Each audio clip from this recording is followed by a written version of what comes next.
In dit filmpje zullen we het hebben over hoe je een verdeelkast kan maken in Schematicals. De verdeelkast is nodig om het geraamte van uw eendraadschema te kunnen opstellen, automaten, differentieelschakelaars.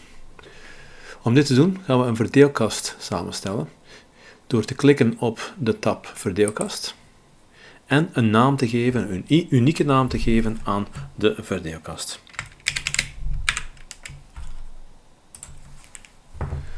Links ziet u de attributen van deze verdeelkast.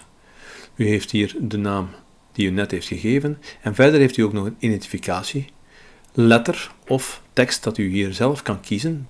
Dit is een tekst of een letter die op het eendraadschema voor elke kring zal bijgeplaatst worden. De eerste verdeelkast heeft automatisch de letter A als identificatie en zal niet mee afgedrukt worden op de kringnamen.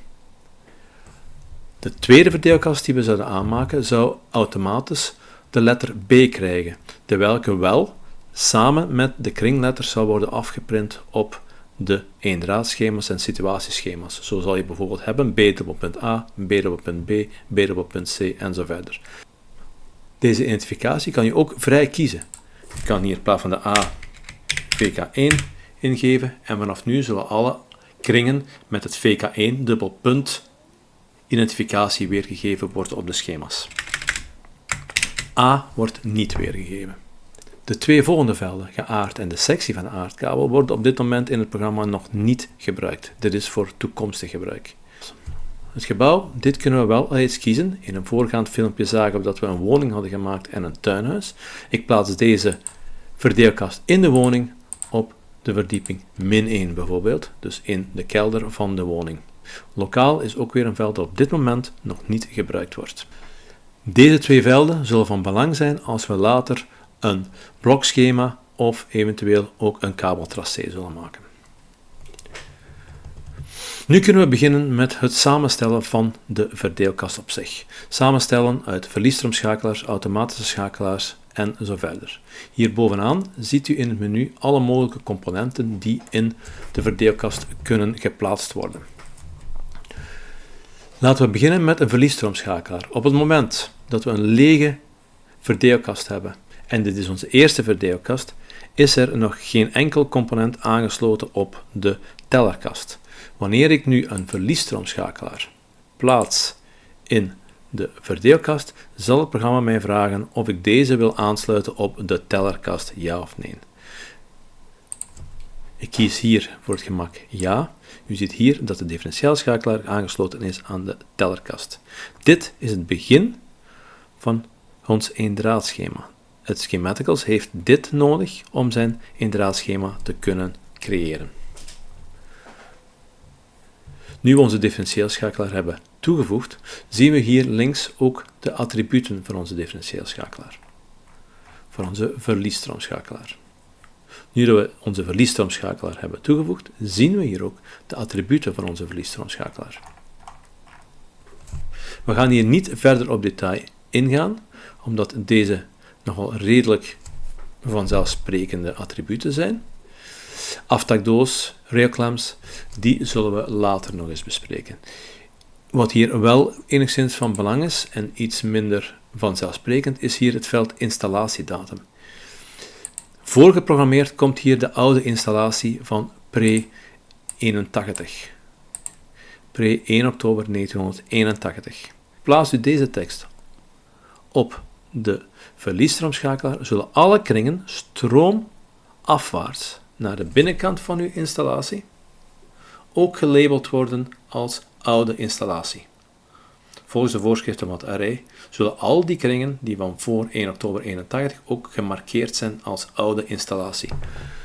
Belangrijk om te weten, wanneer je voor een component ingeeft dat de installatiedatum is van voor 81, in dit geval, zal alle stroomafwaarts gelegen componenten hiermee aangeduid worden. Deze tekst kan ook voor andere doeleinden gebruikt worden. Bijvoorbeeld om een bepaald kenmerk mee te geven van de installatie of van een stuk van de installatie dat eigenlijk van belang kan zijn voor de keuring.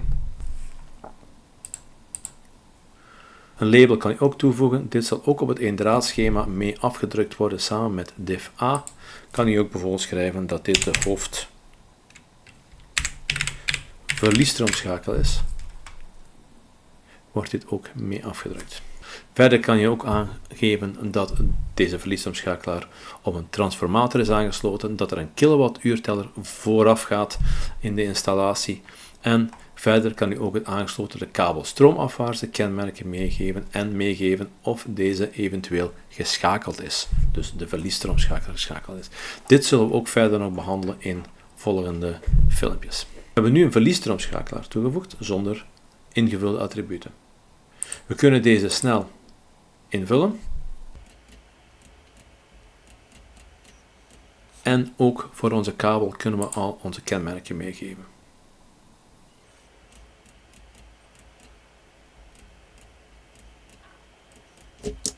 Zo, nu hebben we deze kenmerken ingegeven.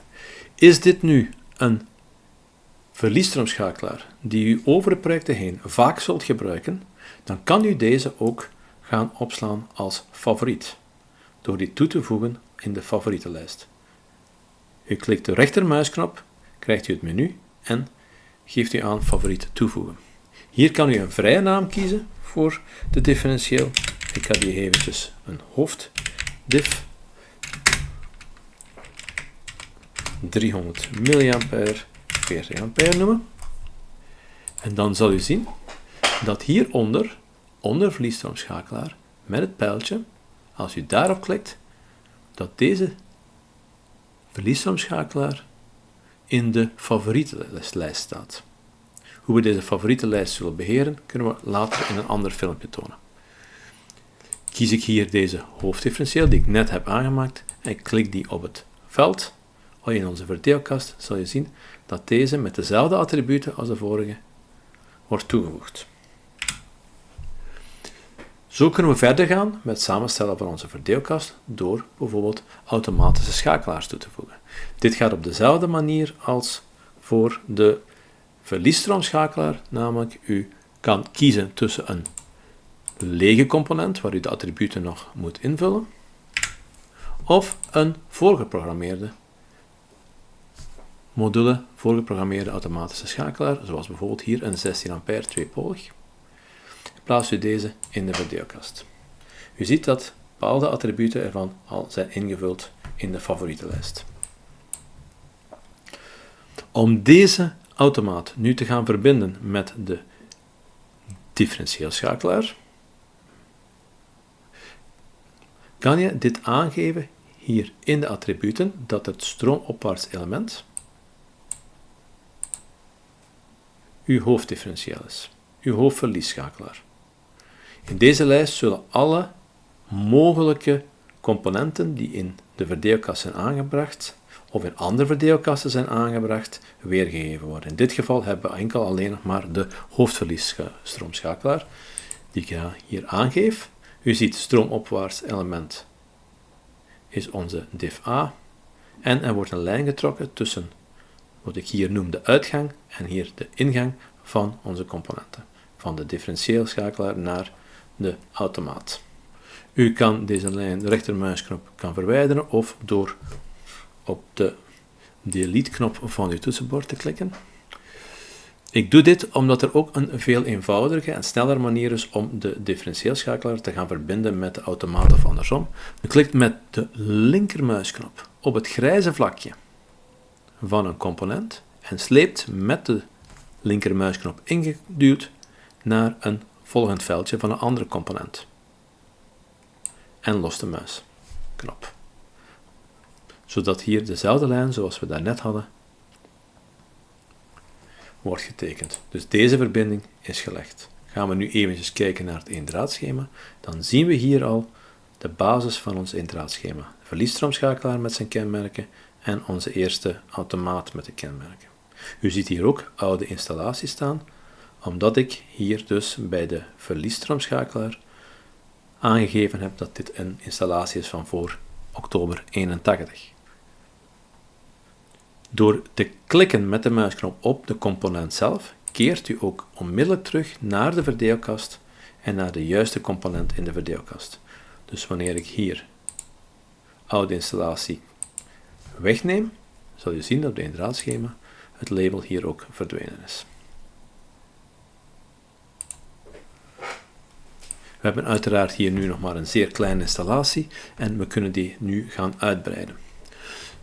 Dit kunnen we doen door automaten of differentieelschakelaars uit de favorieten toe te voegen of lege componenten toe te voegen en daarna de attributen in te vullen.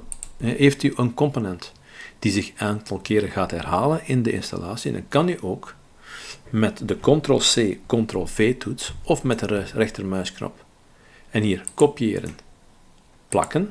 Dus dit kan eveneens gebeuren door Ctrl-C, Ctrl-V te klikken op uw toetsenbord en zo een element te herhalen. U ziet dat in deze elementen, deze componenten, alle attributen zijn meegenomen, ook de verbinding naar de differentieelschakelaar. Gaan we nu een tweede differentieelschakelaar toevoegen, laten we zeggen een 30 mA. We verbinden deze met de 300 mA differentieelschakelaar. En willen we nu hier ook een 16 ampère automaat toevoegen, dan kunnen we ook deze weer gaan kopiëren en plakken en de verbinding gewoon eventjes verzetten, waardoor deze ook is toegevoegd. Als we nu gaan kijken naar het indraadschema, ziet u al dat het schema vorm begint te krijgen. Een tip dat ik meegeef is, vooral voor de kringen van belang, is dat u deze kringen ook voorziet van een label in de attributen. Zoals bijvoorbeeld verlichting 1, verlichting 2 en zo verder. Het zal later handig blijken wanneer we gaan op het situatieschema verbindingen leggen met deze kringen. Zo, dit is alles voor onze verdeelkast op niveau van onze beveiligingscomponenten. Uiteraard heeft u ook een smeltzekering overspanningsbeveiliging die je kan toevoegen op een systeem, welke u hier zal zien aangegeven worden. En telkens kan u ook in de attributen bepaalde kenmerken meegeven die mee zullen afgedrukt worden op het eendraadschema. De componenten hier onder schakelaar, de manuele schakelaar, schakelklok en dimmer met een interne stuurkring, of de overige componenten. En overige componenten, daar vallen de componenten met stuurkring en stroomkring in, en ook een voeding en een controller. Deze zullen later besproken worden in een ander filmpje.